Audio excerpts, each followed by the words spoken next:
Hello guys! Hello Capricorn! Welcome dito sa aking channel, Kapalaran 888.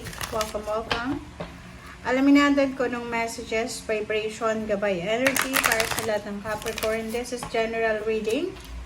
Pwede kang makaresonate, so please connect your intuition sa lahat ng baraha or sa cards na lumalabas dito kasi hindi naman lahat kayo makaka-resonate or hindi naman lahat hindi makaka-resonate. So, kailangan nating hanapin, Capricorn, kung ano ang mensahe talaga na para sa'yo. So, this is for the first 2 weeks of September 2025. So, September 1 to 15, tingnan natin.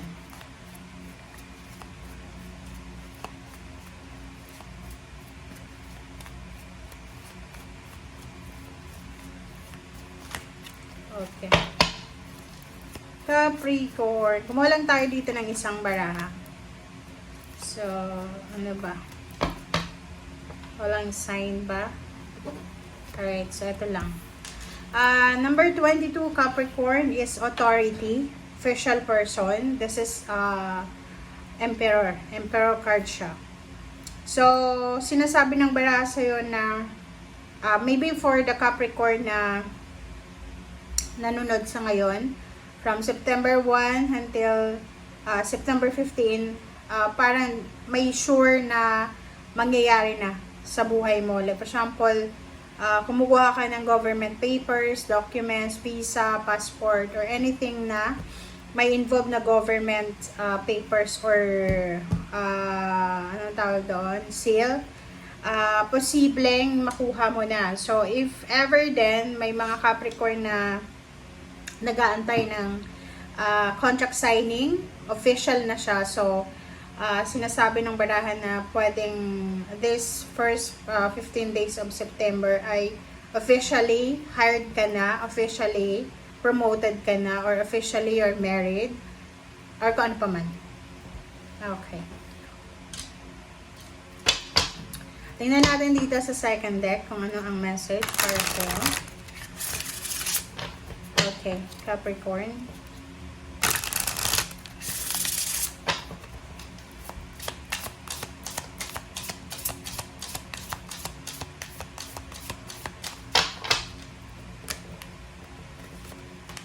Okay, so ideas and inspiration. Nakikita din natin dito na this month ng September, hindi lang siya sa first 15 days, sinasabi ng barahan na punong-puno ka ng inspiration, ng ideas, para kasi siyang this one is Emperor and this one is Zero the Fool, parang ganun, na punong-puno ka ng inspiration, ng ideas, para sa sarili mo, about your future plans, about kung ano man na pangarap mo sa buhay, or kung ano man siya na laman ng isip at puso mo. So, please comment down below if you resonated, Capricorn, kasi parang nakikita natin sobrang inspired ka eh. Like, yung iba sa inyo dyan, sobrang inspired magnegosyo, mag-travel, mag-apply ng trabaho, inspired siya na magkaroon ng anak, magkaroon ng relationship, inspired siya sa isang hobby, or sa maraming hobbies niya, so may craft, or kung naman, na pwede niyang pagkaabalahan simula ngayong September 1. Okay. Okay, so, first card natin is Wheel of Fortune. Next is Ace of Pentacles. Wow. And there's a 5 of Swords. 3 of Swords. And the last card here is 8 of Cups. Okay. Para sa mga Capricorn, it's either a job or a business, a relationship. Sinasabi ng baraha sa'yo na if ever lang na hindi ka na masaya sa kasalukuyan mong relationship, sa kasalukuyan mong trabaho or negosyo, maybe your feeling of 3 of Swords, yung parang pakiramdam mo, nagtatrabaho ka pero hindi ka nag-enjoy. Ay parang disappointed ka, or maybe matagal ka na dyan sa company, maybe 3 years ka na, pero parang wala kang nararamdaman na anong tawag dito, wala kang nararamdaman na pwedeng i-promote ka, wala kang nararamdaman na pwede mong maging stepping stone para umasenso. Yung parang disappointed tayo na ang tagal mo na eh. 'Di ba? Parang walang future. Okay? Relationship or kung ano pa man, sinasabi ng baraha sa'yo na meron ditong mga Capricorn na posibleng i-give up nyo sila simula this September, or maybe give up mo na siya last May, June, July, August. And ngayon, sinasabi ng baraha na you're moving on, 'di ba? Maybe you're traveling, 'di ba? Pwedeng mag-relocate ka, magta-travel ka, mag-change ka ng address, mag-change ka ng residence, parang ganun. And ganun naman talaga eh, 'di ba? Pag halimbawa heartbroken tayo, kaka-break lang natin. Eh, hindi naman halimbawa na magka barangay kayo eh, 'di ba? Kung may pagkakataon naman na pwedeng mag-separate muna, 'di ba? Yung isa diyan talagang aalis to move on. So relationship, trabaho or negosyo, pag feeling suffocated, may isa yan sa inyo na possible na talagang mag-travel, umalis. And i-give up kung ano yung win-workout mo na. Alright? But kung saan ka man papunta, Capricorn, sinasabi ng barahan na there's a new beginnings. There's a change. 'Di ba? So, wag kang mawala ng pag-asa.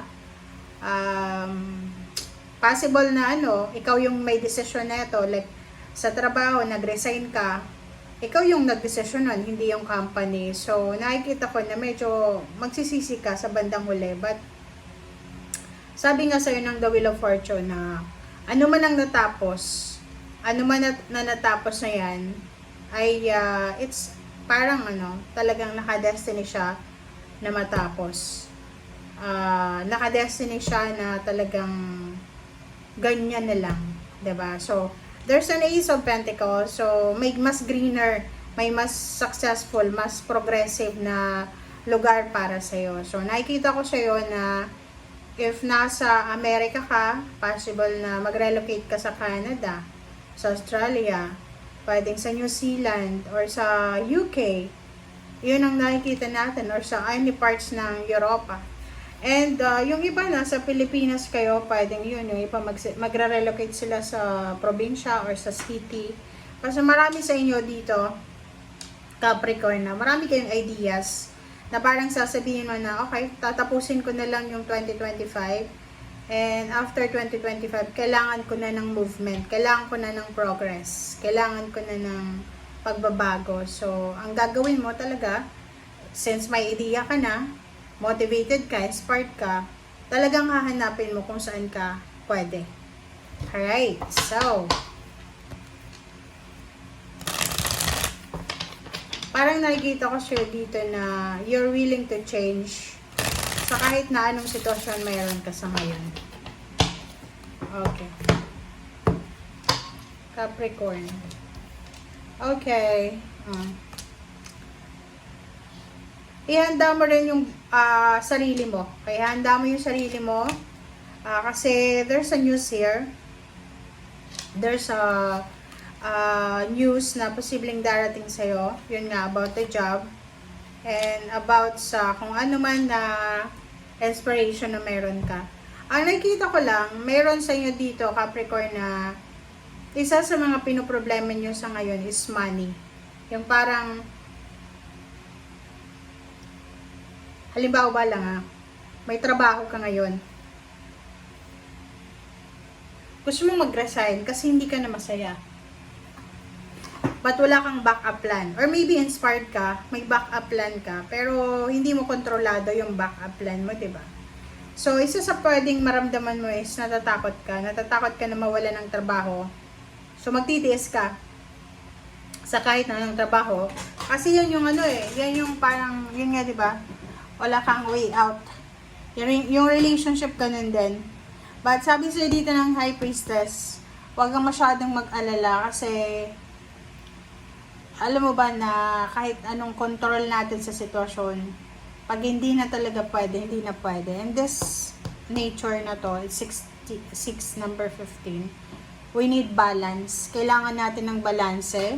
sa ating sarili, sa mga decision making natin, and we need to prioritize kung ano talaga ang mas importante sa ngayon. Okay? So, yan guys, since eto din, this one is balance, kailangan mo din ng balance. So, overall, ang sabi ng bara sa'yo na from September 1 to 15, huwag masyadong aggressive tayo sa approach natin sa buhay, Capricorn. Just go with the flow and iwasang kontrolin ang sitwasyon. Okay? Thank you guys. Bye!